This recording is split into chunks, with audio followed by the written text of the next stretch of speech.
أعوذ بالله السميع العليم من الشيطان اللعين الرجيم. بسم الله الرحمن الرحيم. الحمد لله الذي إليه مصائر الخلق وعواقب الأمر، نحمده على عظيم إحسانه ونير برهانه ونظام فضله وامتنانه، حمدا يكون لحقه قضاء ولشكره أداء، وإلى ثوابه مقربا ولحسن مزيده موجبا. والصلاة والسلام والتحية والإكرام على أمينه وحبيبه وخيرته من خلقه وحافظ سره ومبلغ رسالاته، العبد المرتضى والنبي المجتبى والرسول المصطفى أبي القاسم محمد.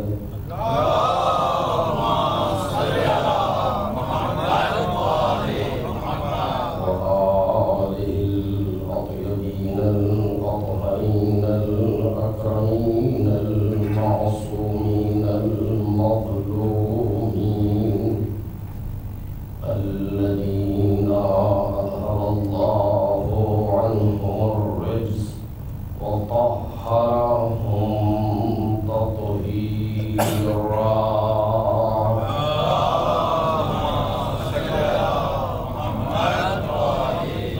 لا سيما ابن الزهراء بقية الله وآيته الكبرى، واللعنة الأبدية على أعدائهم أجمعين. أما بعد، فقد قال الله الكريم في الذكر الحكيم: ولقد كرمنا بني آدم وحملناهم في البر والبحر ورزقناهم من الطيبات وفضلناهم على كثير ممن خلقنا تفضيلا.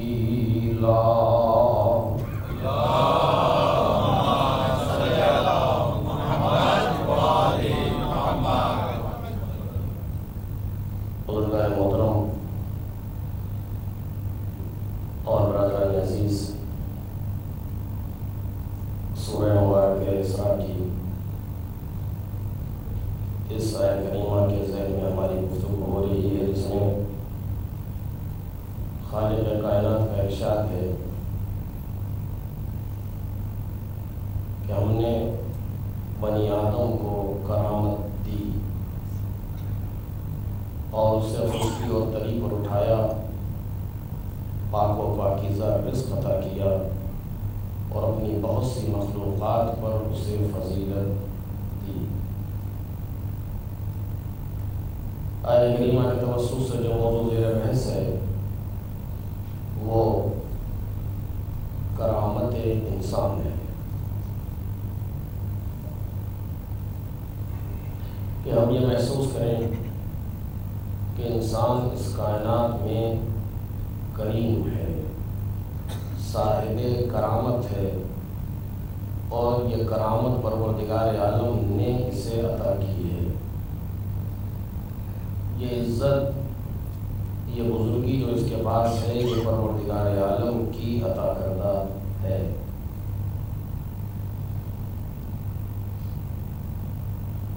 آیات کریمہ میں اور روایات کے درمیان جو انسانی فضائل پر گفتگو ہے اور جتنا کچھ انسان کے لیے کہا گیا ہے اس سے ذہن یہ سوچنے پر مجبور ہو جاتا ہے کہ آخر وہ انسان کون ہے اور وہ انسانی صفات کیا ہیں جن کے لیے پروردگار عالم نے اور ائمہ معصومین علیہم السلام نے اتنی فضیلت کا تذکرہ کیا ہے۔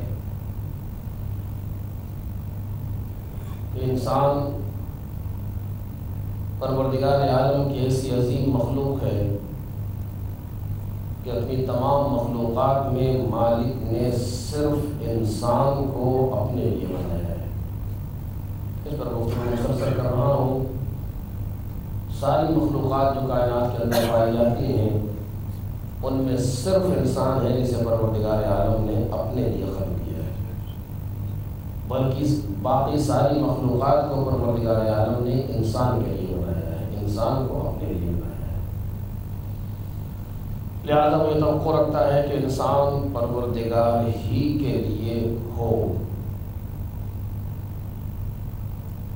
اور یہی وہ آیت ہے، یہی وہ مفہوم ہے جو اس آیت کریمہ میں بیان ہو رہا ہے۔ قُلْ إِنَّ صَلَاتِي وَنُسُكِي وَمَحْيَايَ وَمَمَاتِي لِلَّهِ رَبِّ الْعَالَمِينَ۔ ہماری حیات، ہماری موت، ہمارا روزہ، ہمارا امساک، ہمارا نماز سب پروردگار عالم کے لیے ہے جو عالمین کا پالنے والا ہے۔ یا دوسری آیت کریمہ نے اس کو کہا، بیان کیا اور مختصر لفظوں میں کہا کہ اِنَّا لِلَّهِ وَإِنَّا إِلَيْهِ رَاجِعُونَ، ہم اللہ کے لیے ہیں اور ہم کو اس کی طرف واپس جانا ہے۔ ہم اللہ کے لیے ہیں میں بھی یہی مفہوم پایا جاتا ہے کہ پروردگار عالم نے ہمیں صرف اپنے لیے بنایا ہے، یعنی ہمارا روزہ، ہماری نماز، ہماری حیات، ہماری موت، جو بھی ہماری زندگی میں ہے وہ سب کا سب پروردگار کے لیے ہونا چاہیے۔ ان آیات کی روشنی میں جو پروردگار عالم نے بیان فرمائی ہیں اور جو تعلیم ہمیں قرآن اور اہل بیت سے مل رہی ہے وہ یہی ہے کہ ہمارا سب کچھ پروردگار کے لیے ہونا چاہیے۔ کیسے، یہ بحث دوسری ہے، لیکن جو بھی ہم کر رہے ہیں، جتنا بھی ہماری زندگی میں جو بھی نشیب و فراز ہیں، جو ہے وہ سب پروردگار کے لیے ہونا چاہیے۔ کیوں؟ بہت زیادہ دلائل کی بھی ضرورت نہیں ہے، اس لیے کہ سب کچھ پروردگار عالم نے ہمارے لیے کیا۔ خود اگر انسان صرف اس بات پر غور کر لے تو کافی ہے کہ سب کچھ پروردگار عالم نے ہمارے لیے کیا، تو کم از کم ہمیں اس کے لیے ہونا چاہیے۔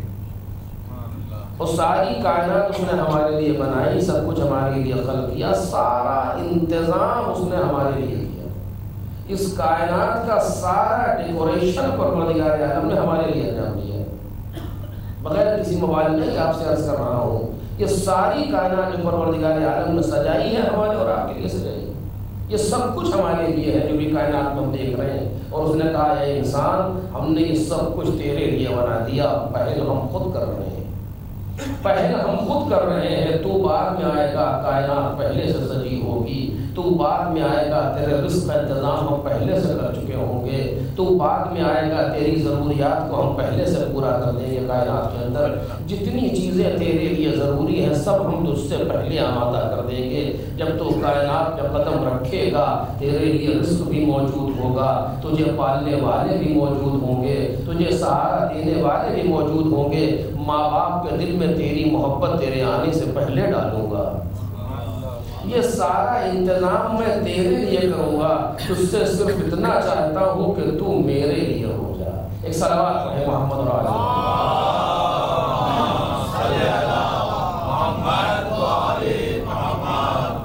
یہ ساری چیزیں ہم تجھ سے پہلے انجام دیں گے، ساری چیزوں کو تجھ سے پہلے ہم انجام دیں گے تاکہ تو محسوس کر لے کیسے ہوتا ہے۔ اور اب تجھ سے میرا تقاضا یہ ہے کہ تو میرے لیے ہو جا۔ میرے لیے ہونے میں میرا فائدہ نہیں ہے، تیرا اپنا ہی فائدہ ہے۔ کتنی محبت ہے پروردگار عالم کو انسان سے. ذرا توجہ کریں اس بات پر، موضوع نہیں ہے. کتنی محبت ہے پروردگار عالم کو انسان سے. پروردگار عالم حدیث قدسی میں کہتا ہے اگر انسان جان لے کہ میں کتنا مشتاق ہوں اس کا تو شوق کے مارے جان دے دے. یہ ساری کائنات بنائی ہمارے لیے، ہم سے کہتا ہے میری طرف آؤ، وہ بھی تمہارے لیے ہے. اب اس سے زیادہ کیا ہو سکتا ہے آپ سوچیں. یہ خلاصہ ہے کائنات ہے جو ہمارے سامنے ہے، سب کچھ ہمارے لیے بنایا اور ہم سے کہا کہ تم ہماری طرف آؤ، اور جو ہمیں اپنی طرف بلا رہا ہے وہ بھی ہمارے لیے. اب اس سے زیادہ کیا چاہیے انسان کو. لیکن بالآخر جو میں عرض کر رہا تھا یہ سب کچھ پروردگار عالم نے ہمارے لیے کیا. اب توجہ کیجئے، انسان کی دو زندگی ہیں. یہیں سے اس کرامت کی بحث جو میں نے کل جو بحث چھوڑی اس کو آگے بڑھانا چاہتا ہوں. انسان کی دو زندگی ہیں. ایک حیات وہ ہے جسے وہ حیات سمجھتا ہے، اصل میں ہے نہیں.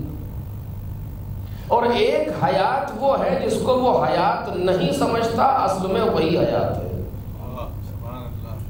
دو زندگی ہیں انسان کی. ایک زندگی وہ ہے جس کو وہ حیات سمجھتا ہے لیکن ہے نہیں. ایک زندگی وہ ہے جس کو وہ حیات نہیں سمجھتا ہے مگر وہی حیات ہے. وہ زندگی، وہ حیات جسے انسان حیات سمجھتا ہے، یہ ہماری ظاہری زندگی جو ہم اور آپ جی رہے ہیں اس کو ہم حیات کہتے ہیں. قرآن مجید اس سے حیات سے تعبیر نہیں کر رہا بلکہ کہتا انما الحیات الدنیا لہو ولعب. جس کو تم حیات کہہ رہے ہو، جس کو تم زندگی کہہ رہے ہو، یہ دنیا کی زندگی کھیل اور تماشا ہے. اور آواز دیتا ہے وَإِنَّ الدَّارَ الْآخِرَةَ لَهِيَ الْحَيَوَانُ. آخرت کی زندگی وہ زندگی ہے، اسے حیات کہا جاتا ہے. یعنی جس کو ہم موت سے آغاز کرتے ہیں خدا اسے حیات کہتا ہے،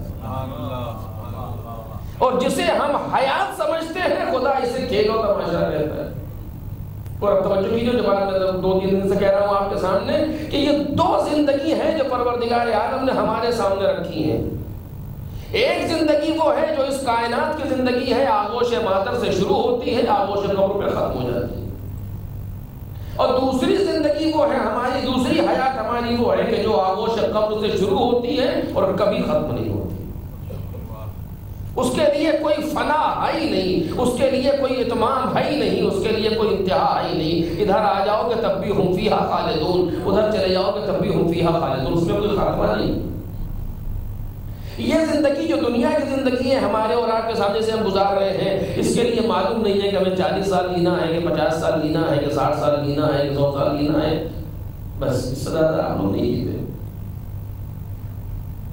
یہ زندگی جو ہماری ہے اتنی ہے، اور اس کے بعد جو زندگی شروع ہونے والی ہے قبر سے، اس کے لیے پتہ ہی نہیں ہے کب تک جینا ہے. جب تک تصور کرو گے تب تک جینا ہے، ہمیشہ زندہ رہنا ہے. وہاں موت کسی کے لیے نہیں ہے، وہ مومن ہو یا کافر ہو موت نہیں ہے اس کے لیے، وہ بھی زندہ رہے گا. وہ مشرک ہو یا موحد ہو فرق نہیں پڑتا ہے، وہ مومن ہو یا منافق ہو فرق نہیں، دونوں کو جینا ہے اس کائنات کے بعد. کوئی دنیا کے بعد مرنے کے بعد کوئی مرنے والا نہیں. ایسا نہیں ہے کہ مومنین زندہ رہیں گے اور منافقین مر جائیں گے، جی نہیں. ایسا نہیں ہے کہ مسلمان زندہ رہیں گے کافر مر جائیں گے، جی نہیں. ایسا نہیں ہے کہ موحد زندہ رہیں گے مشرک مر جائیں گے، ایسا نہیں ہے. بلکہ دونوں کو اس کے بعد بہرحال جینا ہے. وہ زندگی، توجہ چاہتا ہوں، وہ زندگی جو تمہاری اس کائنات کی زندگی ہے، آغوش مادر سے لے کر کے آغوش قبر تک، اس کے لیے تمہارے آنے کے پہلے ہم سارا انتظام کر دیں گے. توجہ چاہتا ہوں، اس زندگی میں تمہارے قدم رکھنے سے پہلے تمہارا سارا انتظام ہم کر دیں گے. تم بعد میں آؤ گے، شیر تمہارے لیے دودھ پہلے سے آمادہ ہوگا. تم بعد میں آؤ گے، سانس لینے کے لیے ہوا پہلے سے آمادہ ہوگی. تم بعد میں آؤ گے، پیر چلنے کے لیے زمین پہلے سے آمادہ رہے گی. تم بعد میں آؤ گے، تمہیں پالنے کے لیے ماں کے دل میں محبت پہلے سے ہم ایجاد کر دیں گے. یہ سارا انتظام جو تمہارے لیے کرنا ہے ہم کرتے چلے جائیں گے. تمہیں ایک لقمہ کھانے کے لیے ہم زمین اور آسمان کو ایک کر دیں گے. ہم نے آپ سے عرض کیا ہے، دہرانا نہیں چاہتا ہوں اسے، اتنا کچھ پروردگار پروردگار عالم نے ہمیں دیا، سارا رزق تمہیں ہم دیں گے، رہنے کی جگہ تمہیں ہم دیں گے، سب کچھ دیں گے، چونکہ یہ زندگی تمہاری ہم نے دی ہے اور اسے تمہارے لیے ہم تعمیر کریں گے۔ لیکن یاد رکھنا، اس زندگی سے سبق لینا، وہ زندگی جو قبر کے بعد شروع ہو رہی ہے وہاں ہمیں کچھ نہیں کرنا ہے، تم خود کرو گے۔ ایک صلوات پڑھیں محمد اور آل محمد۔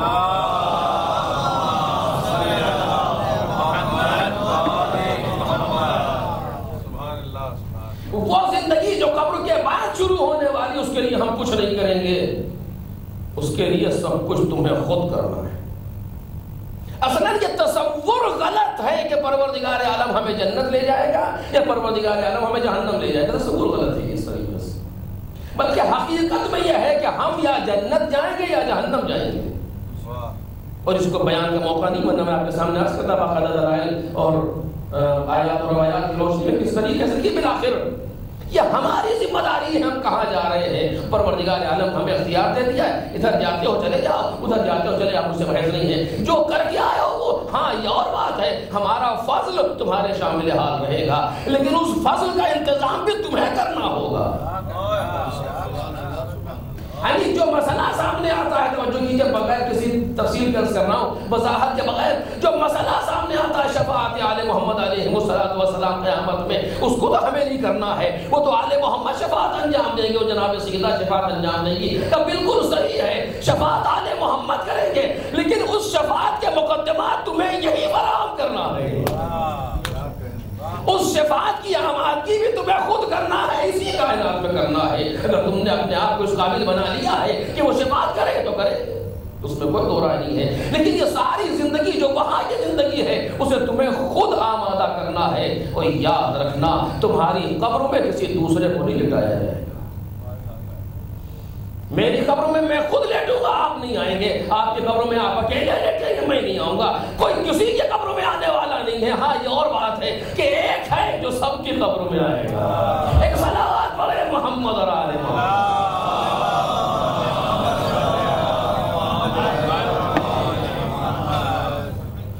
وہ ایک ہے جسے ہر ایک کی قبر میں آنا ہے، وہ مسئلہ الگ ہے، اسے بھی بیان نہیں کرنا چاہتا آپ کے سامنے، لیکن ہر انسان کو اپنی قبر کا انتظام خود کرنا ہے۔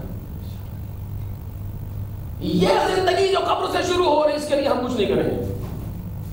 اگر یہاں نماز کی ضرورت ہے تمہیں خود پڑھنا ہے، اگر یہاں روزے کی ضرورت ہے تمہیں خود رکھنا ہے، اگر اس زندگی میں اطاعت والدین کی ضرورت ہے تمہیں خود انجام دینا ہے، اگر اس زندگی میں اعمال حسنہ کی ضرورت ہے تمہیں خود انجام دینا ہے، اگر اس زندگی میں محبت اہل بیت کی ضرورت ہے تمہیں خود انجام دینا ہے۔ یہ سارے اعمال تمہیں خود کرنا ہے۔ اس زندگی کو آباد کرو یا برباد کرو، تمہاری ذمہ داری۔ تمہاری اس زندگی کو ہم نے آباد کر دیا اس کے لیے کہ تمہیں شعور پیدا ہو کہ اسے تمہیں خود آباد کرنا ہے۔ اور جس طریقے سے ہم نے یہاں آنے کے پہلے تمہارے لیے سارے وسائل فراہم کر دیے تھے، اسی طریقے سے تم وہاں جانے کے پہلے اپنے لیے وسائل فراہم کر دینا تھا، چونکہ وہاں جانے کے بعد پھر کوئی موقع ملنے والا نہیں ہے کہ یہ کر لیں وہ کر لیں، کچھ نہیں۔ آج دیکھو، قرآن مجید کہتا ہے وَلْتَنْظُرْ نَفْسٌ مَا قَدَّمَتْ لِغَدٍ۔ ہر نفس کو چاہیے کہ دیکھے، ہر ایک کو چاہیے کہ دیکھے اس نے کل کے لیے کیا آمادہ کیا، کیا بھیجا ہے۔ یعنی اگر تمہیں وہاں ضرورت پڑے گی جن چیزوں کو اسے آج بھیجنا ہے، تمہیں یہاں سے بھیجنا ہے، یہاں سے پارسل کرو، یہاں سے کچھ بھی کرو، ہم اسے محفوظ رکھیں گے، کسی چیز کو مٹنے نہیں دیں گے، کسی چیز کو فنا نہیں ہونے دیں گے، لیکن وہاں کی زندگی تمہیں خود آمادہ کرنا ہے۔ میں کہہ کس لیے رہا ہوں، جلدی جلدی سنیے اس چیز کو، یہ سب تمہیں خود آمادہ کرنا ہے۔ ہاں، وہاں کی زندگی کے جو راستے ہیں، جو دستور ہیں، اس کو یہاں تمہیں انجام دینا ہے۔ ہم تمہیں بتائیں گے کہ وہاں کے لیے کیا ضروری ہے، کیونکہ ہماری تعلیمات وہ ہیں جو فقط اس زندگی کے لیے نہیں ہے، اس کو تو تم کسی طریقے سے گزار ہی لوگے۔ ہم نے تمہیں اتنا دے دیا ہے کہ اپنی اس زندگی میں تم کسی نہ کسی طریقے سے جی ہی لوگے۔ توجہ کیجئے، ہم تمہاری اس زندگی کے لیے زیادہ کوشاں نہیں ہے، اتنا ہے اس کائنات کے اندر کہ تم یہاں زندگی گزار ہی لوگے۔ ہم وہاں کے لیے تمہیں آمادہ کرنا چاہتے ہیں، اسی لیے آپ دیکھیے پروردگار عالم نے جو انبیاء، جو پیغمبر اکرم صلی اللہ علیہ وآلہ وسلم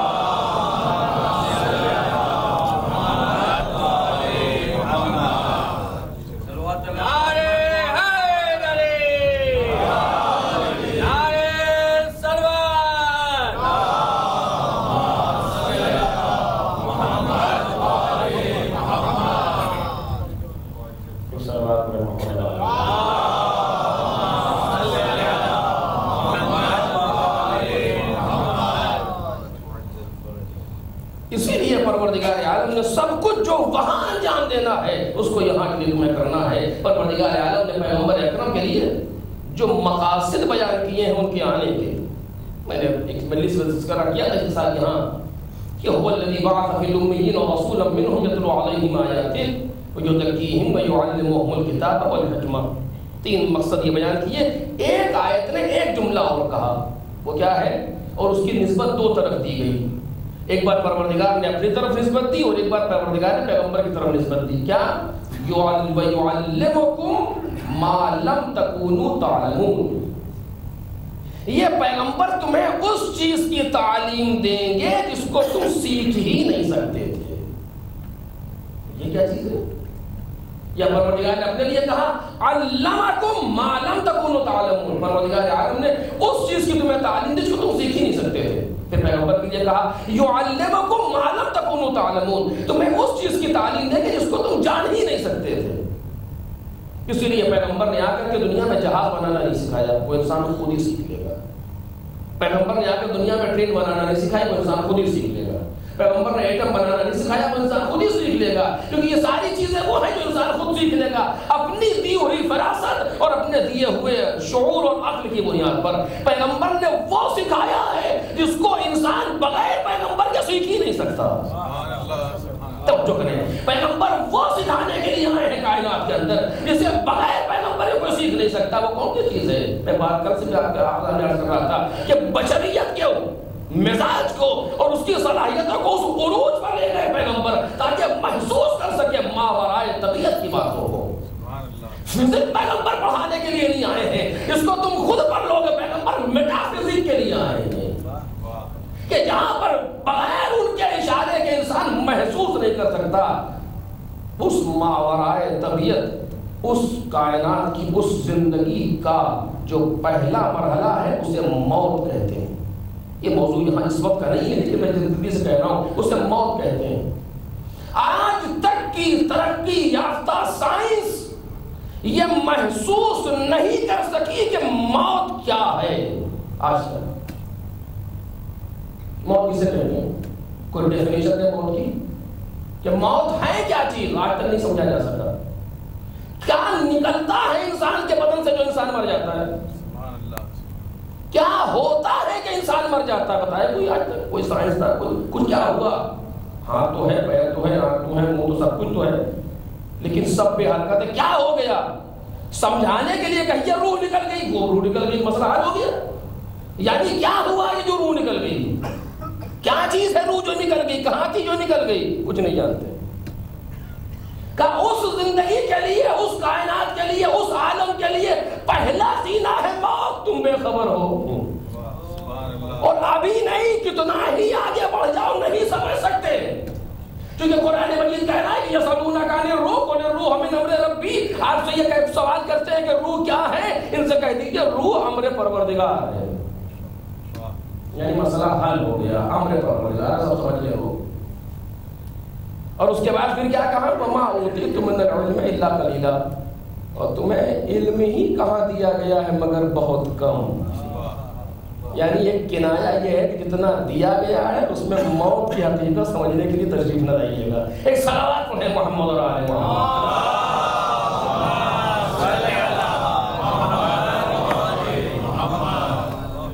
بالآخر مجھے اس سے بحث نہیں ہونا کہ یہ موضوع پھر آگے بڑھتا چلا جائے گا کہ پروردگار نے پہلا سینہ جو جگہ کے لیے اسے موت کہتے ہیں، وہی نہیں سمجھ میں آتا۔ وہی انسان کو نہیں پتا موت کے بعد کیا ہونے والا ہے، برزخ کی منزلیں کیا ہے، برزخ میں کیا چیز کام آنے والی ہے، برزخ میں کیا ہوگا، برزخ کی مشکلات کیسی ہیں، برزخ میں کام آنے والی چیزیں کیسی ہیں، برزخ میں بیکار چیزیں کیا ہیں، کچھ نہیں پتا کسی کو۔ کوئی کائنات میں ایسا نہیں ہے جس پر گفتگو گفتگو کر سکے سوائے ان لوگوں کے جو مرتبط ہیں وحی پروردگار سے. کوئی کائنات میں ایسا نہیں کہ مرنے کے بعد کیا ہونے والا, کتنی منزلیں ہیں, کیا کسی کو خبر نہیں ہے اس چیز کی. یہ درست ہے کہ موت پر اعتقاد سب کا ہے, لیکن کوئی یہ نہیں جانتا کہ وہاں ہونے کیا ہونے والا ہے, وہاں ہوگا کیا, کسی کو نہیں معلوم. کسی سے آپ پوچھئے, کسی کو نہیں معلوم. مراد کہہ رہا ہوں جو تعلیمات وحی سے ہٹ کر کے لوگ ہیں, کیا ہوگا نہیں معلوم. لیکن ایک سلسلہ وہ ہے جس نے سب بتایا, یہ ہوگا, پہلی منزل پر یہ ہوگا, قبر میں یہ ہوگا, قبر کے بعد یہ ہوگا, جب تک برزخ میں رہو گے یہ ساری چیزیں ہیں, برزخ کے بعد یہ سارے مسائل ہیں. کون بیان کر رہا ہے؟ جو یہاں رہ کر کے وہاں کو دیکھ رہا ہے, اور جو خود یہ آواز دیتا ہے مجھ سے پوچھ لو. اس کے پہلے جی اس حدیث کا ترجمہ اکثر غلط ہوتا ہے, اس لیے میں یہاں پر رکا. سلونی سلونی قبل ان تفتدونی, ترجمہ کیا ہے؟ پوچھو مجھ سے, پوچھو مجھ سے, پوچھو اس کے پہلے کہ لوگ کہتے ہیں میرے درمیان سے چلا جاؤں. یہ نہیں ہے, اس کے پہلے کہ تم مجھے کھو دو. یعنی اگر دنیا نہ کھوتی تو شاید علی آج زندہ ہوتے. ایک صلوات پڑھے محمد اور آل محمد.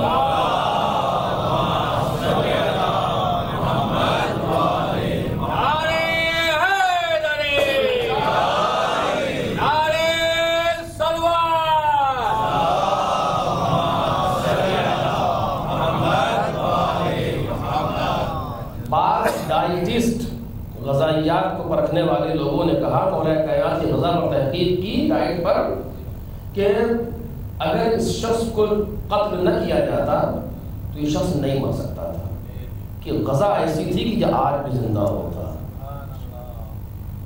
اب ان کی تحقیق کی بنیاد کیا ہے مجھے نہیں معلوم, لیکن جو بات کہہ رہے ہیں وہ صحیح ہے. کیوں؟ اس کی صحت پر دلیل ہے کہ جسے قتل نہیں کر سکے وہ آج بھی زندہ ہے.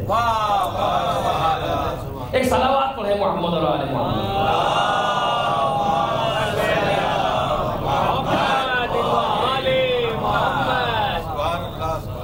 خوب بلاخر وہاں جو ہونے والا, اس سے پہلے کہ تم مجھے کھو دو مجھ سے پوچھ لو, سب بیان کر دیا گیا. اور اب اس کائنات کے لیے پروردگار عالم نے جو اہتمام کیے ہیں, جو میں یہاں سے میں نے کل بیان کو چھوڑا تھا, مالک نے جو اہتمام کیے ہیں وہ اہتمام صرف یہاں کے لیے نہیں ہے, انبیاء کا سلسلہ اس کائنات کے لیے نہیں تھا. جو نبی کو نہیں مانتے ہیں وہ بھی جی رہے ہیں. کتابوں کا سلسلہ اس کائنات کے لیے نہیں ہے, جو قرآن کو نہیں مانتا ہے وہ بھی زندگی گزار رہا ہے. آج ہم سے سوال کیا جاتا ہے پروردگار عالم نے پیغمبر کو اس کائنات میں بھیجا ہے, کتنے اکثریت وہ جو پیغمبر کو نہیں مان رہی اس دنیا میں. کرسچن تسلیم نہیں کر رہے, جو تسلیم نہیں کر رہے, ہندو تسلیم نہیں کر رہے پیغمبر کو. جی رہے کہ نہیں جی رہے؟ ہم سے بہتر طریقے سے جی رہے. حقیقت بھی ہے جہاں بعض جگہوں پر کہ ہم سے بہتر زندگی گزار رہے ہیں. ان کے پاس کیا کچھ نہیں موجود ہے. یہ اور بات ہے کہ پروردگار عالم نے یہ بات کہی ہے, روایات میں آیا ہے کہ اگر مجھے خطرہ نہ ہوتا کہ مومنین کا ایمان خراب ہو جائے گا تو میں دشمنوں کو اور دیتا. یہ عجیب بات ہے یہ, کیونکہ ہمارے اندر سا فکری سانچہ کچھ الٹا سا فٹ کر دیا گیا ہے. ہمارے لوگوں نے, بزرگوں نے, کس نے ہم سوچتے الٹے طریقے سے ہیں, ورنہ مسائل خود بخود حل ہو جاتے ہیں بلا دیا. لیکن بہرحال اس سے بھی اس وقت بحث نہیں ہے کہ پروردگار عالم جو نبی کو نہیں مانتا, بھئی سب سے زیادہ بافضیلت نبی کون کا؟ آخری نبی پیغمبر. کائنات تسلیم نہیں کر رہی, جو تسلیم نہیں کر رہے وہ کائنات میں جی رہے کہ نہیں جی رہے؟ جی رہے. اس کی معنی یہ ہے کہ اس کائنات سے زیادہ مربوط نہیں ہے. توجہ چاہتا ہوں جو بات کہہ رہا ہوں. قرآن مجید کا آیا کہ نہیں آیا؟ کہ بالکل آیا ہے, ہمارے لیے آیا ہے. زندگی گزارنے کے طریقے بتا رہا ہے کہ نہیں بتا رہا؟ کہ بتا رہا ہے. ہدی للناس قرآن مجید ہے کہ نہیں ہے؟ کہا ہے. قرآن مجید ہدی للناس ہے, ہدی للمؤمنین ہے, ہدی للمتقین ہے. یہی قرآن مجید ہمارے لیے ہے. لیکن جو قرآن کو نہیں مانتے ہیں وہ بھی جی رہے. مولا کائنات ہمارے لیے دنیا کے لیے آئے تھے کہ نہیں آئے تھے؟ بالکل آئے تھے. لیکن جو لوگ مولا کائنات کو تسلیم نہیں کر رہے, جی رہے کہ نہیں جی رہے؟ جی رہے. ان کے پاس اصول زندگی ہے کہ نہیں ہے؟ کہاں ہے؟ زندگی ان کی گزر رہی ہے کہ نہیں گزر رہی ہے؟ پھر فرق کیا ہوا؟ لیکن عجیب قلز میں کچھ بہکی باتیں آپ کے سامنے آ رہی ہیں. ایک صلوات پڑھیں محمد اور آل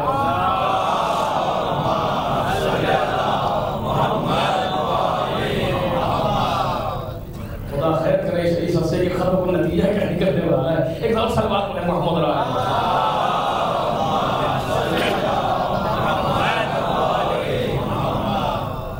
جو بات کہہ رہا ہوں ان کو صحیح کہہ رہا ہوں نہیں کرو آپ کے سامنے، بالکل میں آپ کو چاہتے ہیں کہ پروردگار عالم نے پیغمبر کو اس لیے پورے دنیا کے لیے بھیجا، وما ارسلناک الا کافۃ للناس، کہ ہم نے تم کو تمام لوگوں کے لیے بھیجا ہے، کافۃ للناس، وما ارسلناک الا رحمۃ للعالمین، ہم نے تم کو عالمین کے لیے رحمت بنا کر کے بھیجا۔ سارے کے سارے لوگوں میں اگر آج جو لوگ مان بھی رہے ہیں نام کی حد تک، وہ ایک سوم ہے کائنات کا، دو سوم تو نہیں مان رہے، لیکن وہ دو سوم جو نہیں مانتے زندگی گزار رہے اس کائنات کے اندر، اور بالکل اچھی طریقے سے زندگی گزار رہے ہیں، وہ ہم سے زیادہ پڑھے لکھے میں معلوم ہو رہے ہیں ان سے، اور ان کی زندگی ظاہری زندگی دیکھیے کیا کچھ نہیں ہے ان کے پاس، آج موجود ہے ساری چیزیں، زندگی گزر رہی ہے ان کی، اس کے معنی کیا ہوئے؟ اگر پیغمبر کے پروردگار عالم نے سب کے لیے بھیجا تھا تو ہونا یہ چاہیے تھا کہ جو پیغمبر کو مانتے وہ اچھی طرح رہتے، جو نہ مانتے وہ خراب طرح سے رہتے، ہے تو یہی۔ ایک ٹیکنالوجی ہے، سافٹ ویئر کسی نے بنایا آپ کی موبائل کے لیے، کہ اس کو اگر آپ نے موبائل میں چلائیں گے تو موبائل اچھی طریقے سے چلے گا، میں نے کہا ٹھیک ہے، لیکن اس موبائل کو لیا، اس سافٹ ویئر کے لیا، کچھ لوگوں نے کچھ نے نہیں لیا، جنہوں نے نہیں لیا موبائل بھی چل رہا ہے بہترین، تو فائدہ کیا سافٹ ویئر بنانے کا؟ ہونا تو چاہیے جو یہ سافٹ ویئر کو ڈاؤن لوڈ کر لے اس کا موبائل صحیح رہا گیا، خراب ہو جائے یا نہ چلے اس طریقے سے، تب تو بات واضح تھی کہ ہاں ان کے لیے ہے۔ لیکن جب پروردگار عالم نے پیغمبر کو دنیا کے لیے بھیجا ہے، جو مان رہا ہے وہ بھی، جو مان نہیں رہا وہ بھی، دونوں ایک طرح سے جی رہے، تو فائدہ کیا ہوا بھیجنے کا؟ یہ مولا کائنات کے لیے پیغمبر دنیا سے جا رہے ہیں، اتنا بڑا ہنگامہ ہے پیغمبر کے بعد، اسے مانے اسے مانے کسے مانے، اتنی مصیبت سامنے موجود ہے، لیکن جو مان رہے وہ بھی جی رہے، جو نہیں مان رہے وہ بھی جی رہے اس کائنات کے اندر۔ تو پھر مسئلہ کہاں، فرق کہاں اب سامنے آتا ہے؟ میرے عزیزو توجہ کیجیے گا، میں نے عرض کیا کہ پیغمبر آئے تو ہیں اس دنیا میں، لیکن اس دنیا کے لیے تشریف نہیں لائے ہیں، چونکہ اس دنیا میں اگر یہی ظاہری زندگی ہے، اٹھنا سونا جاگنا کھانا پینا چلنا پھرنا، یہ زندہ رہنا مر جانا بیوی بچے مکان دکان، اتنا تو انسان خود کر سکتا ہے، پیغمبر کی ضرورت نہیں ہے۔ توجہ کرے، جتنی عقل پروردگار عالم نے انسان کو دی ہے وہ اتنی زندگی تو خود گزار ہی سکتا ہے، یا نہیں گزار سکتا؟ وہ دلیل کیا ہے؟ جو پیغمبر کو نہیں مانتا وہ بھی گزار رہا ہے، پیغمبر نہیں جو خدا کو نہیں مانتا وہ بھی گزار رہا ہے۔ اس کے معنی ہمارے جینے کے لیے، بیٹھنے کے لیے، سونے کے لیے، جاگنے کے لیے، کھانے کے لیے، پینے کے لیے پیغمبر ان چیزوں کو بتانے نہیں آئے اس کائنات کے اندر، پھر کیا کرنے آئے ہیں؟ جب پیغمبر اس کائنات میں آئے ہیں کہ یہاں ایسے جیو جو وہاں کے لیے فائدہ مند ہو۔ توجہ کیجیے گا، اگر اس زندگی کو، اس حصے کو مائنس کر دیا جائے جو قبر کے بعد آنے والا ہے تو بہت بڑا اعتراض وارد ہوگا، جواب نہیں بن پڑے گا کسی سے کہ پیغمبر یہ بتانے نہیں آئے ہیں کیسے یہاں دنیا میں تم جیو، یہ تو بغیر پیغمبر کے بھی جی لیں گے، لوگوں کو جی رہے، لیکن پیغمبر اس دنیا میں یہ بتانے آئے تھے کہ ایسے جیو کہ تمہاری وہ زندگی آباد ہو جائے۔ جو ہے پیغمبر یہ بتانے کے لیے آئے ہیں کیسے جیا جائے کہ برزخ میں مشکل پیش نہ آئے، کیسے جیا جائے کہ قیامت میں مشکل پیش نہ آئے، کیسے جیا جائے کہ بہشت کی طرف جائیں، جہنم کی طرف نہ جانے پائے، پیغمبر یہ بتانے کے لیے آئے۔ ورنہ اگر دنیا میں خالی زندگی دنیا کے لیے آئے ہوتے تو کوئی آنا خاص فائدہ نہیں تھا، دنیا والے بغیر پیغمبر کی بھی زندگی گزار سکتے تھے، لیکن وہ مرحلہ جو آخرت کا آنے والا ہے وہ بغیر پیغمبر کے طے نہیں کیا جا سکتا۔ اور جب آپ دیکھتے ہیں کفار کی زندگی کو، مشرکین کی زندگی کو، منافقین کی زندگی کو، تو جب دونوں کو ملا کے دیکھیں گے، اس دنیا کو بھی اور اس آخرت کو بھی، جہاں 60 سال رہنا ہے بڑے اچھے انداز سے رہ رہا تھا، لیکن جہاں ہمیشہ رہنا ہے وہاں خالی ہاتھ ہے۔ میں کہا تھا نہیں، کہا تھا سکندر اعظم نے کہ جب میں مر جاؤں تو میرے ہاتھ کفن کے باہر نکال دینا تاکہ دنیا دیکھ لے کتنے بڑے سکندر اعظم بھی دنیا سے گئے تو خالی ہاتھ گئے۔ تو جب دونوں کو ملا کے دیکھا جائے گا تب سمجھ آئے گا کہ پیغمبر کائنات میں کس لیے آئے تھے۔ پروردگار نے جو اتنا اہتمام کیا ہے وہ اسی لیے ہے تاکہ تمہاری وہ زندگی خراب نہ ہونے پائے۔ اور وہاں کون کامیاب ہوگا؟ بس میں کل کی اس منزل پر آ رہا ہوں جہاں مجھے پہنچنا ہے۔ وہاں کون کامیاب ہونے والا اس زندگی میں؟ کیا وہاں وہ کامیاب ہوگا جو ان اصول کی پابندی کرے گا جو ہم نے بنائے ہیں، یعنی خدا نے تمہیں یہاں جینے کے لیے جو بھی چاہے کرو، حرام کرو حلال کرو کچھ کرو، تمہاری زندگی بہرحال گزر جائے گی۔ اس آنکھ سے آپ ہم حلال دیکھیں یا حرام دیکھیں، آنکھ باقی ہے۔ زبان سے سچ بولیں یا جھوٹ بولیں، زبان باقی ہے، زبان بند تو نہیں ہو جاتی۔ کہ انسان جہاں جھوٹ بولے گونگے ہو گئے. ایسا تو نہیں کائنات کے اندر جھوٹ پہ جھوٹ بول رہا لیکن پھر بھی اچھی طرح بول رہا ہے. حرام میں حرام کام کر رہا پھر بھی نہیں گزر رہی ہے. کہ یہاں مشکل نہیں ہے, یہاں بھی اس میں تو تمہیں گزار ہی دیا جائے گا, لیکن یہ سوچو کہ جو بولے ہو باقی ہے, کل حساب دینا ہے. جو دیکھا ہے محفوظ ہے, کل نتیجہ لینا ہے اس کا. پیغمبر یہ بتانے کے لیے آئے ہیں کہ یہاں اس طریقے سے جیو کہ وہ برباد نہ ہونے پائے, وہ آباد رہ جائے. وہ بغیر پیغمبر کے حل ہونے والا نہیں ہے. کہ کیا کریں کہ وہ آباد رہے؟ کہ ما آتاکم الرسول فخذوہ. ایک صلوات پڑھیں محمد اور آلہ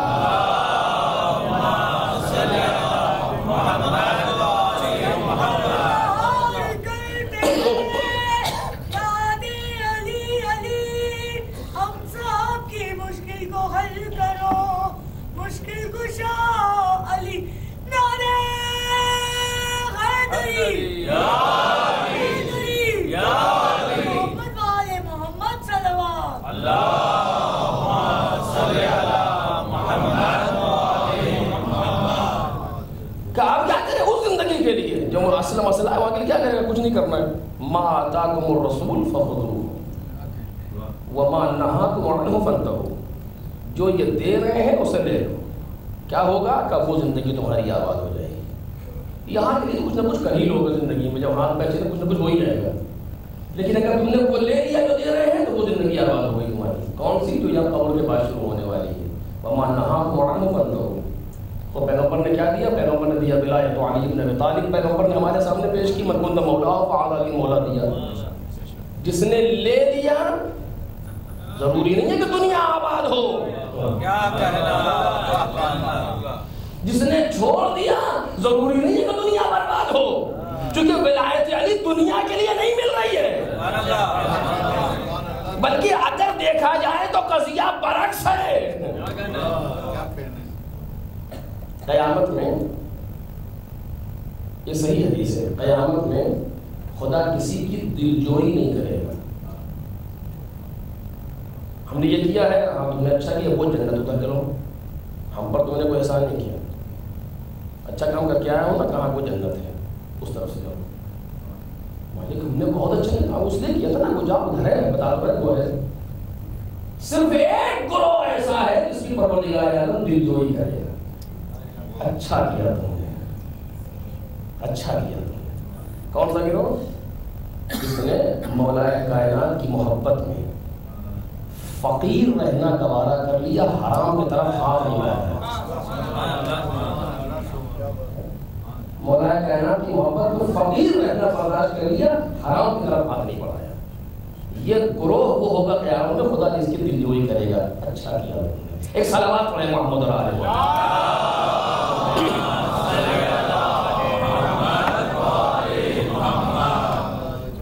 تو بالآخر پیغمبر کی مولا کائنات کی ولایت کو پیغمبر نے دیا. جس نے لے لیا ضروری نہیں کہ دنیا آباد ہو, یا جس نے نہیں لیا ضروری نہیں کہ اس کی دنیا برباد ہو جائے. نہیں, بلکہ جس نے لیا ہے اس کی آخرت طے ہے کہ آباد ہے. سبحان اللہ. اس میں کوئی دو رائے نہیں ہے, بالکل پرسے موقع پہ رہا ہوں آپ کے سامنے. اور جس نے نہیں لیا طے ہے کہ آخرت برباد ہے.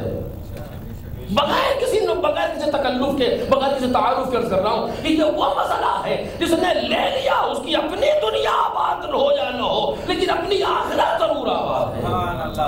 اور جس نے اس ولایت کو چھوڑ دیا اس کی دنیا آباد ہو یا برباد ہو بحث نہیں ہے, لیکن اس کی آخرت ضرور برباد ہے, اور انشاءاللہ کہ برباد ہے. ایک صلوات پڑھیں محمد اور آلہ محمد.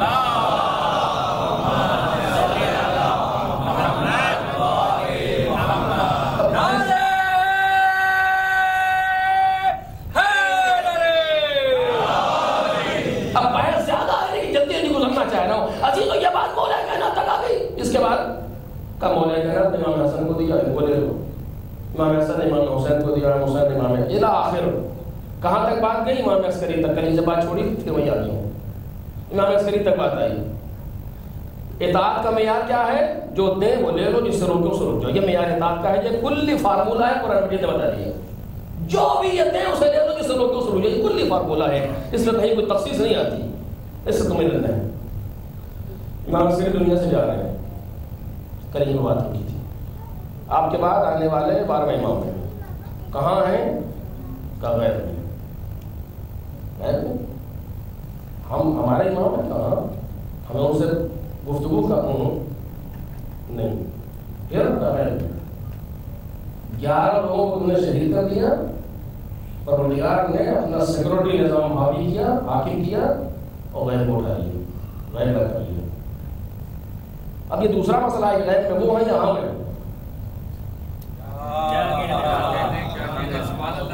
یہ ایک دوسرا مسئلہ ہے کہ غیب میں ہے کون؟ ہم انہیں نہیں دیکھ رہے ہیں یا وہ ہمیں نہیں دیکھ رہے ہیں. بالآخر ممکن ہے یہیں کہیں ہو لیکن پتہ نہیں. اور اب بات آ ہی گئی ہے. ایک صلوات پڑھیں محمد علیہ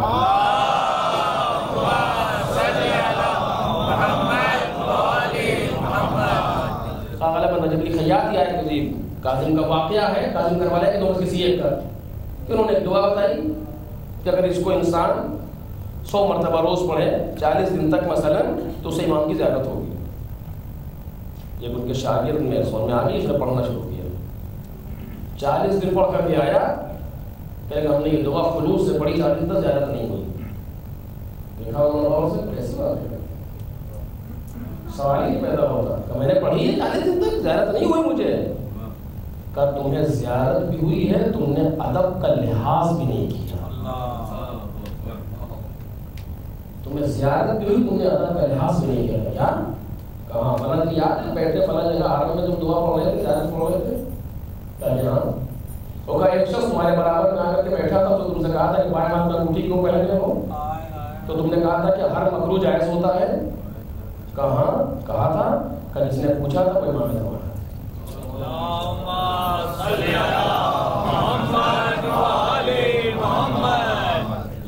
تو ایسا نہیں ہے کہ وہ ہمیں نہیں دیکھ رہے، ممکن ہے یہیں کہیں ہو ہم دیکھ رہے ہیں لیکن غیبت ہمارے اوپر ہے کہ ہم انہیں پہچان نہ سکیں ظاہراً.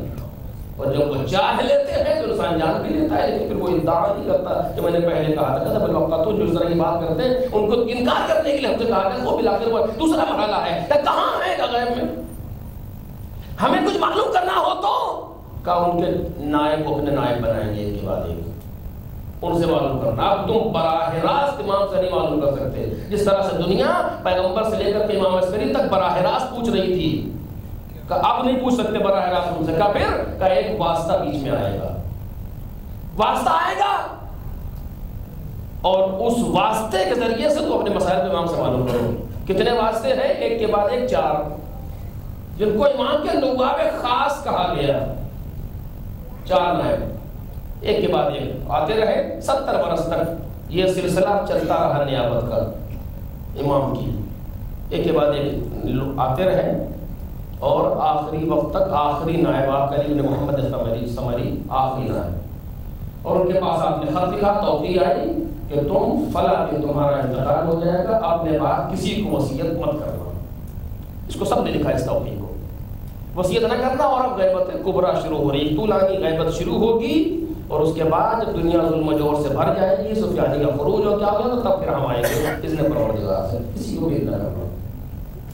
یہ ہم نے کہا چلے گئے، چلے کہاں گئے ہے وہیں لیکن نہیں اب کچھ نہیں کرنا. اب کیا کریں؟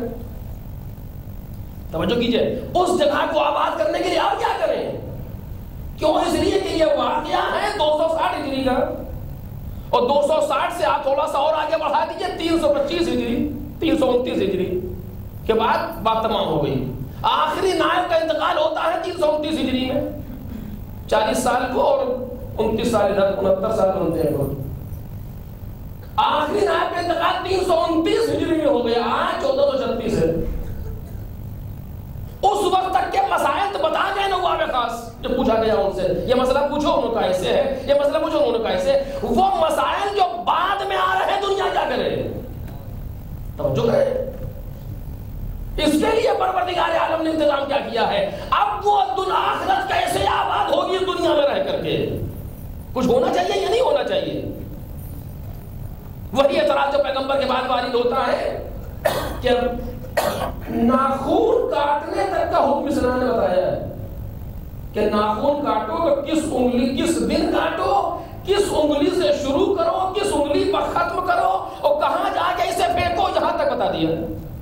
سوچے تصور کریں آپ، اتنا جزئی حکم معلوم ہے لیکن نہیں بتایا تو کیا پیغمبر کے بعد کون ہے یہ نہیں بتایا. حد ہے. انسان کچھ تو ذہن پر زور دے کہ ایسے ممکن ہے جو اسلام ناخون کاٹنے تک کو بتا رہا ہے, وہی بتا پیغمبر کے بعد دین کا ذمہ دار کون ہے. سوال ہی پیدا ہوتا کہ پیغمبر دنیا سے جائیں اور لوگوں کی آخرت کو بغیر ولی کے چھوڑ کے چلے جائیں, سوال نہیں ہوتا. بھائی یہی حکم ہمارے سامنے, یہی دلیل آتی ہے. ممکن نہیں ہے کہ امام غیبت کبریٰ میں جا رہے ہو, لوگوں کو بے سربراہ چھوڑ رہے ہو. کہ جہاں مسائل سامنے ہیں وہاں کیسے معلوم ہوگا. آپ سے رابطہ کا ممکن نہیں ہے. 70 سال تک ہم نے تمہیں پریکٹس کرائی کہ واسطے سے رابطہ ہونا چاہیے. تمہیں ہم واسطے دکھاتے رہے کہ ہمارے نائب ایسے ہوتے ہیں. ہمارے نائب ایسے ہوتے ہیں, دیکھو ان کو. عثمان ابن سعید کو دیکھو, محمد ابن عثمان کو دیکھو, حسین ابن روح کو دیکھو, علی ابن محمد صبرین کو دیکھو, ایسے ہوتے ہیں ہمارے نائب. 4 نمونے دکھائے 70 برس تک تاکہ دنیا امام کے علاوہ ان سے رجوع کرنے سے عادی ہو جائے.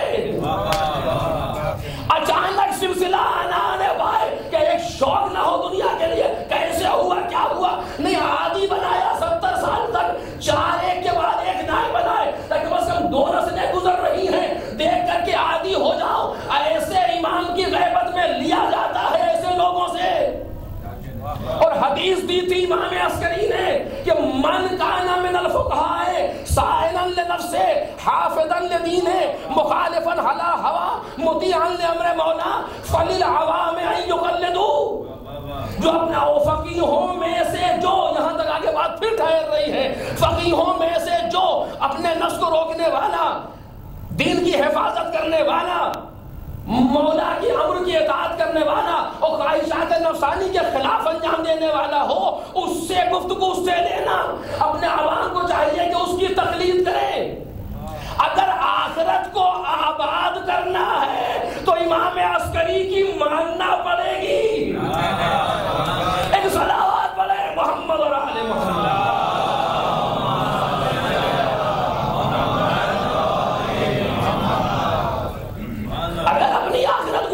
یہاں کے لیے مسئلہ ہے ہی نہیں.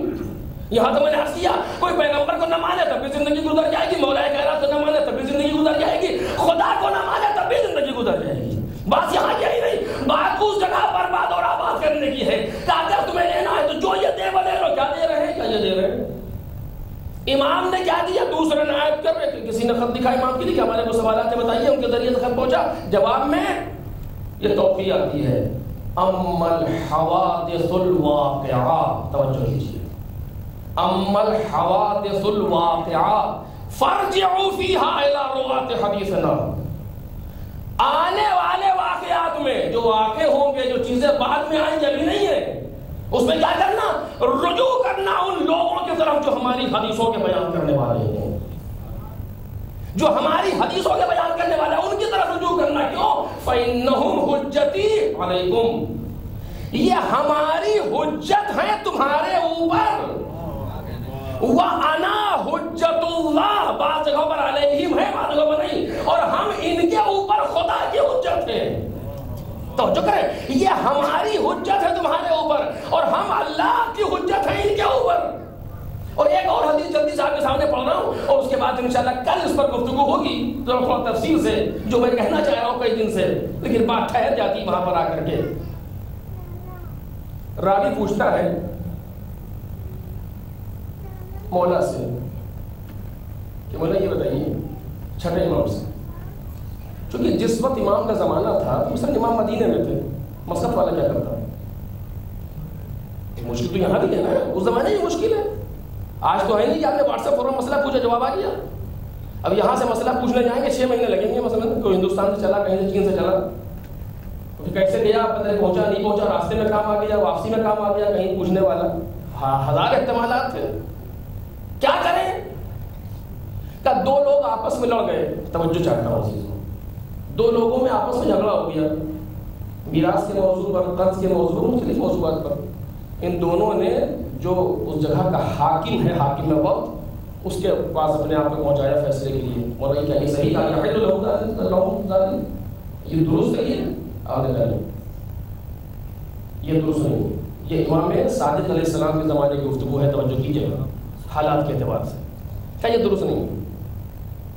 کیوں؟ اس لیے کہ یہ طاغوت ہیں، اس زمانے کی گفتگو ہو رہی ہے. توجہ کیجیے، میں بار بار عرض کر رہا ہوں، جو امام کے زمانے میں ہے، امام موجود ہے، اس زمانے میں حکومت کر رہے ہیں طاغوت ہیں، کیونکہ حق چھینے ہیں امام کا یہ طاغوت ہے. اور ہمیں پروردگار نے قرآن میں حکم دیا ہے امروا ان یکفروا بالطاغوت، کہ ہم طاغوت کا انکار کریں، ادھر نہیں جائے ان کے پاس.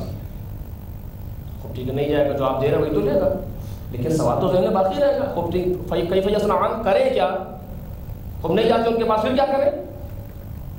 امام نے کہا ینظران، توجہ کیجیے، ینظران من کان منکم ممن قد روا حدیثنا، دیکھیں تم میں سے کون ہے ان لوگوں میں سے کہ جو ہماری حدیثوں کی روایت کرنے والے. ممن قد روا حدیثنا وعرف احکامنا، اور جانتے ہو حلالنا ونظر فی حلالنا وحرامنا، اور صاحب نظر ہو ہماری حلال کردہ چیزوں میں اور ہماری حرام کردہ چیزوں میں. وعرف احکامنا، اور ہمارے احکام کی معرفت رکھتے ہو. ہمارے احکام کی معرفت کی معنی ہے 260 سال کی زندگی پر ان کی نظر ہو. پہلے مولا کائنات کے زمانے سے امام عسکری تک آج 260 سال کا جو زمانہ گزرا ہے، اس پر نظر رکھتا ہو ایک انسان کہ وہاں سے لے کر کے یہاں تک کیا ہوا. فَلْيَرْضَوْا بِهِ حَكَمًا، ایسے انسان کو اپنا حکم بنائے، اپنا قاضی بنائے، فیصلہ کرنے والا. اور پھر جو فیصلہ کر رہا ہے اس کو لے لیں. تو اس کے لینے سے کیا ہوگا؟ امام اس نقطے کی طرف متوجہ کر رہے ہیں. فَإِنِّي، توجہ کیجیے اس جملے پر، فَإِنِّي قَدْ جَعَلْتُهُ عَلَيْكُمْ حَاكِمًا، اس شخص کو تم نے یہ دیکھو، تم یہ فیصلہ کرو کہ کس کے اندر یہ صفات پائی جاتے ہیں جو ہم نے بیان کیے ہیں.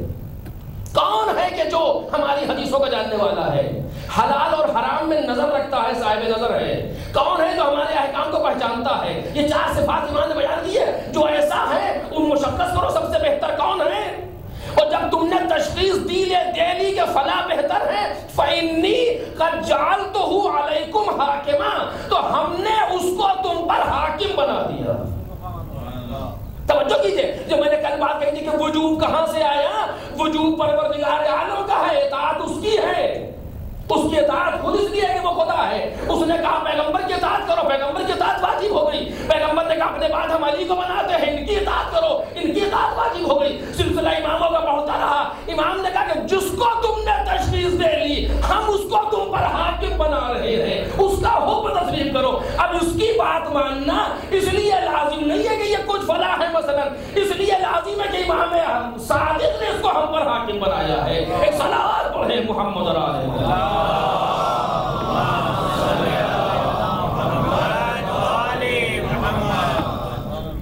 اب کچھ باتیں رہ رہی ہیں، انشاءاللہ میں کل اسی جگہ تفصیلات میں بیان کروں گا. اس جگہ سے ایمان نے کہا ہم نے اس کو تم پر حاکم بنا دیا. اب تک ہم نام کے ذریعے سے بنا رہے تو فلاں میرا حاکم ہے، وہ بات ماننا واجب تھی.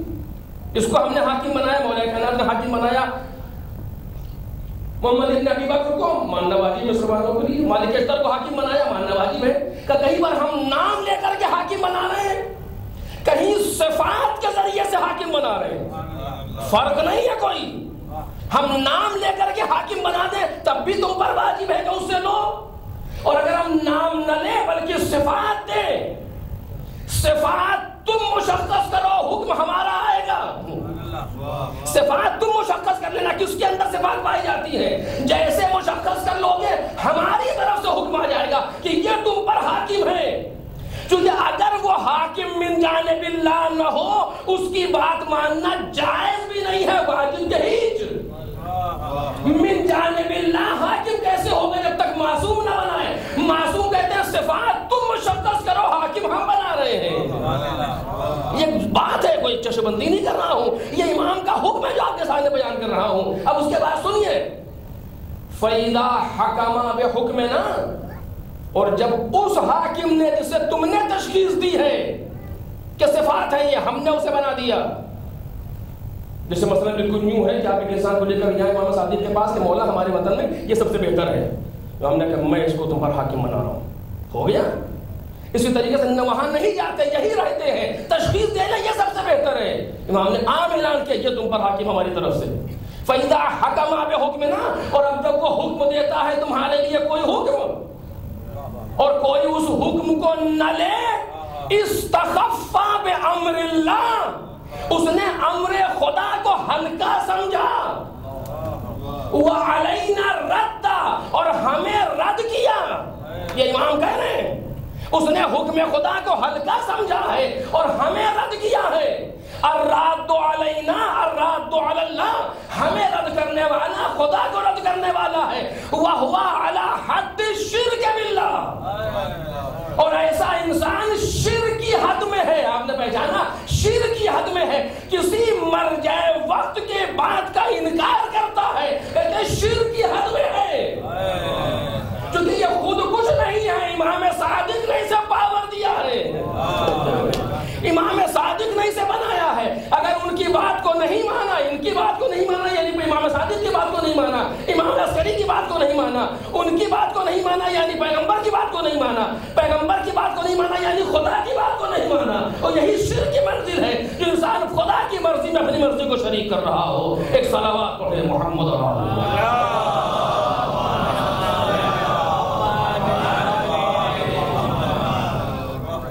اب یہ توقیع ہے، اس کو انشاءاللہ بعد میں آپ کی تقریر میں اس پر تھوڑی سی وضاحت کروں گا، یعنی کیا مطلب ہوا اس کا۔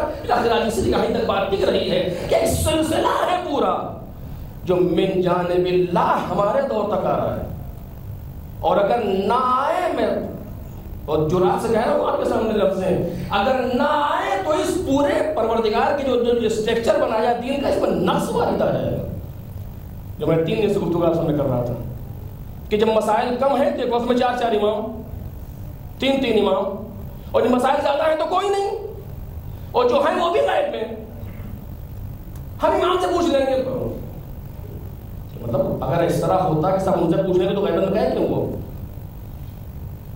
اور پھر ٹھیک ہے، اچھا فرض کیجئے کہ نا ہم جب ہمیں کوئی مسئلہ پیش آتا ہے، ہم 2 رکعت نماز پڑھ کے سو جاتے ہیں، وضو کر کے اور ہم بتا دیتے ہیں یہ آپ کا اپنا شخصی مسئلہ ہے، ہم بات عمومی کر رہے ہیں۔ اگر کسی کو یہ فضیلت مل بھی جاتی ہے، اس کا اپنا شخصی مرحلہ ہے۔ عموم کے لیے کیا حال ہے؟ سب تو اس طرح کے نہیں ہے اس منزل پر کہ یہ کام کر لیں امام سے وہ مدد دینے جا کر کے، نہیں، ایک عمومی قاعدہ ہونا چاہیے جو امام بیان کریں۔ اگر ایسے ہی ہوتا تو ضرورت کیا تھی مولا علی کی؟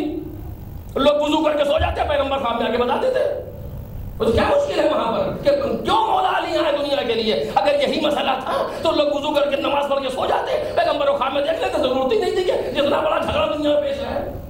نہیں، ایک قانون دیا جانا چاہیے دنیا کے لیے، ایک اصول دیا جانا چاہیے دنیا کے لیے، اس اصول کو سامنے لانا ہے، اس قانون کو سامنے لانا ہے۔ قانون دے رہے، وہ قانون دے رہے ایسا ہو اپنے احکام کے اعتبار سے۔ اب اس کے بعد اسی لیے کہا گیا کہ العلماء ورثۃ الانبیاء، علماء انبیاء کے وارث ہیں۔ اصل مشکل یہ آئی کہ آپ لوگوں نے علماء کے نام پر مجھ جیسے جاہلوں کو دیکھا تو سمجھے کہ سب ایسے ہی ہوں گے، ایسا نہیں ہے۔ آج بھی کائنات میں ایسے علماء موجود ہیں کہ میں ممبر سے آپ کے سامنے سچ کہہ رہا ہوں، واللہ قسم شریف آ رہا ہوں، ایسے علماء موجود ہیں کائنات میں کہ مجھ جیسا انسان ان کے پیر کے نیچے آنے والے خاک کے برابر ہوں۔ آج کائنات میں ایسے لوگ موجود ہیں کہ جن کے لیے کہا گیا العلماء ورثۃ الانبیاء، جو انبیاء کے وارث ہیں۔ یا علماء امتی کا انبیاء بنی اسرائیل، ہمارے دور کے علماء، ہماری امت کے علماء بنی اسرائیل کے نبیوں جیسے ہیں، چونکہ وہی ذمہ داری ادا کر رہے ہیں جو وہ انبیاء ادا کر رہے تھے۔ اور اگر یہ روایت زیادہ مشکل نہ ہو انسان کے لیے، علماء امتی افضل من انبیاء بنی اسرائیل، بعض ایسے ہیں کہ جو بنی اسرائیل کے نبیوں سے بہتر ہیں۔ بہتر ایک صفت میں ضروری نہیں ہے کہ معصوم ہو، جبکہ ہمارے کتنے ایسے علماء ہیں جو عصمت عملی رکھتے ہیں، اس سے بحث نہیں کرنا چاہتا ہوں، لیکن بالآخر یہ جو ہمارے سامنے جو مسئلہ یہ اتنا آسان نہیں ہے جس طرح دنیا آج سے۔ سب سے بڑی بات یہی ہے، اگر یہ کچھ نہیں ہے تو لوگ پریشان کیوں ہیں؟ اگر اچھا ٹھیک ہے، اگر یہ کچھ نہیں ہے تو آپ کیوں اتنا پریشان ہو رہے ہیں؟ تو بات ماننے کی جاؤ کیا بچے نہیں، آپ کیوں اتنا بے چین ہیں کہ لوگ ان کی بات نہ مانیں؟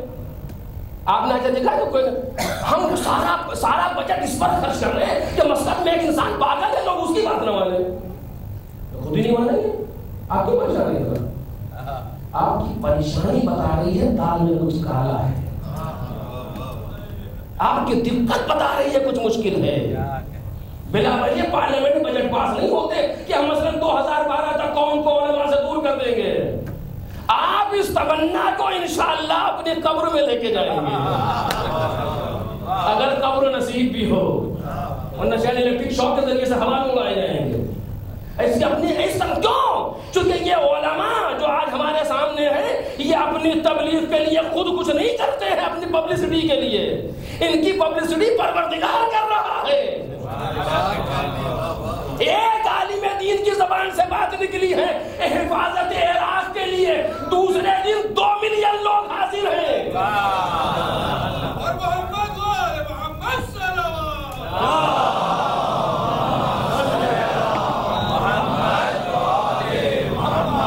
ایک دن بات نکلی ہے کہ حفاظت عراق کے لیے ملٹری نے 2 ملین پبلک حاضر ہے ایک موقع پر. ہم حاضر ہیں جان دینے کے لیے. کون ہے جو یہ طاقت دے رہا ہے؟ وہ انسان جو پبلک میں آتا بھی نہیں، اپنے کمرے کے اندر بیٹھا ہوا تسبیح لیے ہوئے، لیکن اس کی بات میں یہ اثر کہاں سے آیا کہ جس کے لیے کام کر رہا ہے وہ اثر دینے والا ہے. یہ بلا وجہ نہیں. آپ پریشان ہم اس سے نہیں ہوتے کہ دنیا ایک ایک جمع ہوئے جا رہے لوگ کہ ہم ان کو الگ کوئی نہ کر سکا ہے نہ کر سکے گا. ہم اس لیے گفتگو نہیں کر رہے کہ ہمیں خطرہ ہے مقام علماء سے، نہیں. ہم اس لیے گفتگو کر رہے ہیں کہ ہماری ذمہ داری ہے، ورنہ انہیں بچانے والا کوئی اور ہے. جب یہ منصور ہاں متوکل ہاں حجاج ہاں نہ مٹا سکے تو یہ چند دن کے لوگ کیا مٹا سکیں گے؟ ایک صلوات پڑھیں محمد اور آل محمد.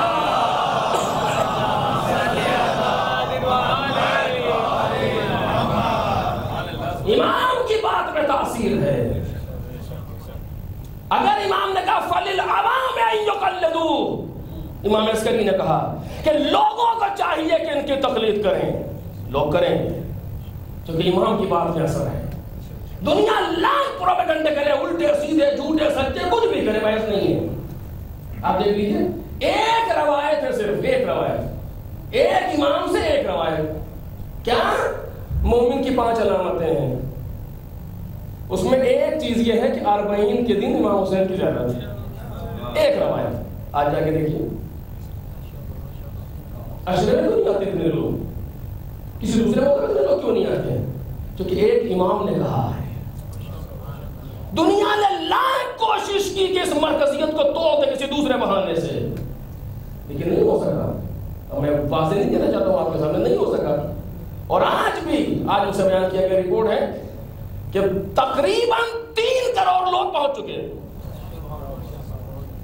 2.25 کروڑ لوگ تقریباً پہنچ چکے ہیں. اور ابھی بھی اگر کسی کے ہوش نہ آئے تو تعجب ہے. کون ہے وہ سرزمین کربلا پس ہونے والا جس کی طرف لوگ جوگ در جوگ کھینچے چلے گا؟ دنیا نے سوچا تھا کہ اگر ہم نے لاش کو زمین پر چھوڑ دیا،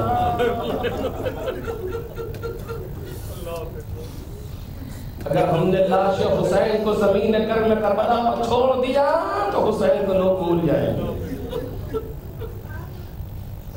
اتنا بڑا مجمع جا رہا فرزند رسول، کل جنازہ نہیں اٹھا سکے گا، جا رہے چاروں طرف سے سڑکوں پر آتے کہ جمع غفیر انسان رش کرتا ہے، فوٹو دیکھنے نہیں جاتے کہ کاش ہم کیوں نہ ہوئے ہوتے ہیں. ایک جمع غفیر ہے، لبیک یا حسین کے نعرے ہیں، مولا عظیم ہے. کس لیے جا رہے ہیں؟ کوئی تفریح کرنے جا رہے ہیں وہاں؟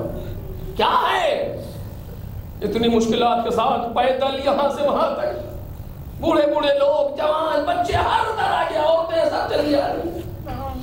کیوں؟ دل کھچ رہا ہے کسی کربلا میں سونے والے کے.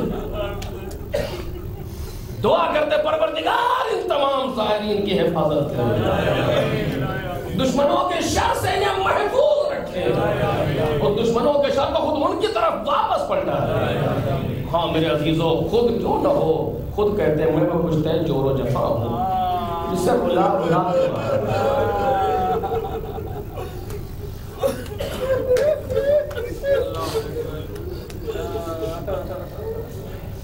ایسے ایسے جملے ائمہ طاہرین کے موجود ہیں، انسان تصور نہیں کر سکتا۔ غالباً امام باقر علیہ السلام فرماتے ہیں میرے جد کو ایسے قتل کیا گیا جیسے پیغمبر نے ایک درندہ جانور کو قتل کرنے سے منع کیا۔ کسی درندے، کسی وحشی جانور، شیر چیتے جیسے جانور کو بھی پیغمبر نے اس طرح مارنے سے منع کیا ہے، جس سے میرے جد کو قتل کیا گیا۔ نیزہ، شمشیر، پتھر، جو جس کے ہاتھ میں آ رہا۔ امام سجاد فرماتے ہیں خدا کی قسم اگر پیغمبر نے ان سے یہ کہا ہوتا کہ میرے اہل بیت سے دشمنی کرو، جس طرح سے یہ کہا تھا کہ میرے اہل بیت سے محبت کرو، اگر کہتے ہیں کہ ہمارے اہل بیت سے دشمنی کرو تو جو انہوں نے کیا ہے اس سے زیادہ نہیں کر سکتے۔ یعنی امام سجاد کے بقول ظلم اپنی آخری حدوں کو آ گیا تھا، لیکن کربلا والوں کے صبر کی انتہا نہیں معلوم ہو سکتی۔ آخری جملہ جلدی سے اور بات تمام ہو گئی۔ امام سب سے زیادہ جو روئے ہیں کربلا کے لیے نہیں روئے اتنا امام جتنا امام شام کے لیے روئے۔ جب کسی نے پوچھا مولا سب سے زیادہ مشکل کہاں ہے، 3 مرتبہ کہا شام۔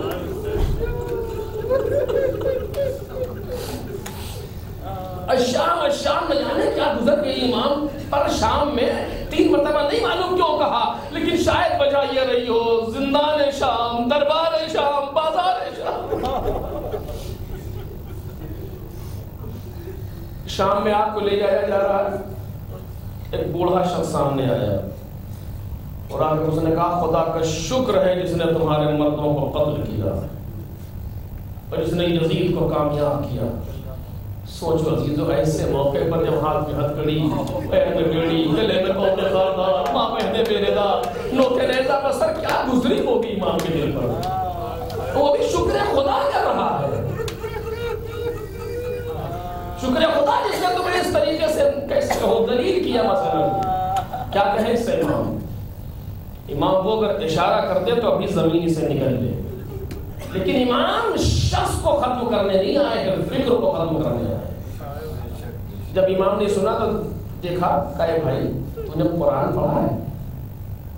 جب سے قرآن سنا کہاں پڑھا لیجیے، تم قرآن میں پوچھ رہے ہو؟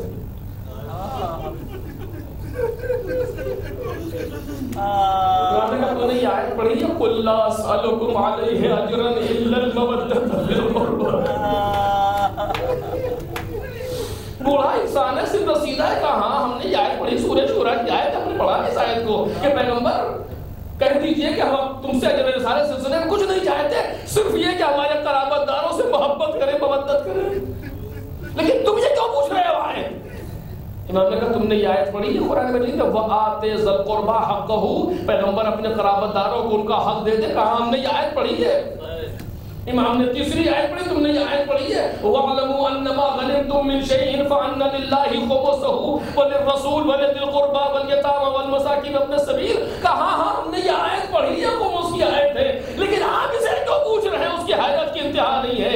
امام نے چوتھی آیت اور آخری آیت پڑھی، اے بھائی یہ بتا تو نے یہ آیت پڑھی ہے إِنَّمَا يُرِيدُ اللَّهُ لِيُذْهِبَ عَنكُمُ الرِّجْسَ أَهْلَ الْبَيْتِ، کہا ہم نے یہ آیت دین پڑھی ہے، لیکن آخر آپ اسے کیوں پوچھ رہے ہیں؟ کہ وہ قرابت دار پیغمبر حمید ہو، وہ اہل بیت رسول حمید ہو ہے۔ اس نے غور سے دیکھا کیا کہا؟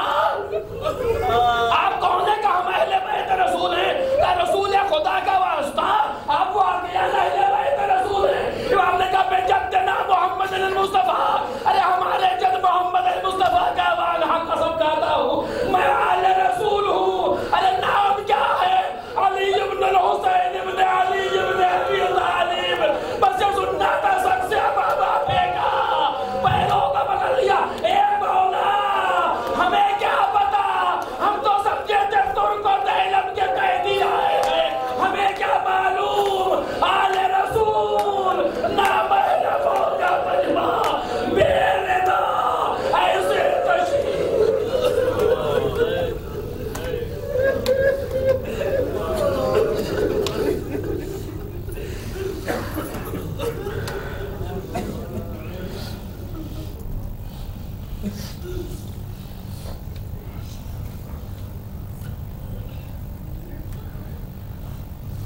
سيعلم الذين ظلموا أي منقلب ينقلبون ألا لعنة الله على القوم الظالمين إنا لله وإنا إليه راجعون إلهي رضا برضائك وتسليما لأمرك لا معبود سواك يا غياث المستغيثين يا راحم المساكين يا أرحم الراحمين إلهي بحق الزهراء وأبيها وبعلها وبنيها والسر المستودع فيها پروردگارہ ایام زمانہ کے ظہور میں تعجیل فرما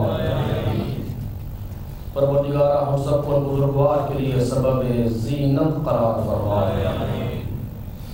پروردگارہ ہم سب کو معرفت محمد اور آل محمد سے سرفراز فرما شفاعت محمد اور آل محمد سے بہرمند فرما دنیا اور آخرت میں ایک لمحے کے لیے بھی محمد اور آل محمد سے جدا نہ فرما پروردگارہ ہم سب کو محمد اور آل محمد کے غلاموں کے ساتھ محشور فرما پروردگارہ بحق محمد و آل محمد ہمارے گناہوں کو معاف فرما ہمیں گناہوں سے بچنے کی توفیق و طاقت مرحمت فرما مریضوں کو شفا عطا فرما مرحومین کی مغفرت فرما یہ مرحوم مومن جو جناب یاور صاحب ان کا بھی آدھے گھنٹے پہلے مستقبل انتقال پروردگار ان کو جوار-e-Ma'sumeen مرحمت فرما ان کے پسماندگان کو صبر جمیل عطا فرما پروردگارہ پرچم اسلام کو سربلند فرما پرچم کفر و نفاق و شرک کو سرنگو فرما مقامات مقدسہ کی حفاظت فرما مراجع کرام کے سائے کو ہم سب کے سروں پر دوام فرما پروردگارہ زائرین حسین بن علی کی حفاظت فرما اس قلیل ذکر کو اپنی بارگاہ میں قبول فرما ربنا تقبل منا انك انت السميع العليم حضرات مرتبہ سورہ الحمد اور 3 بار سورہ اخلاص کی تلاوت فرما کر خصوصاً یہ مرحوم جن کا انتقال ہوا ہے جناب یاور صاحب کی روح کو اور بالعموم تمام محمد اور آل محمد کے چاہنے والے جو دنیا سے گزر رہے ہیں ان کی روحوں کے ساتھ فرما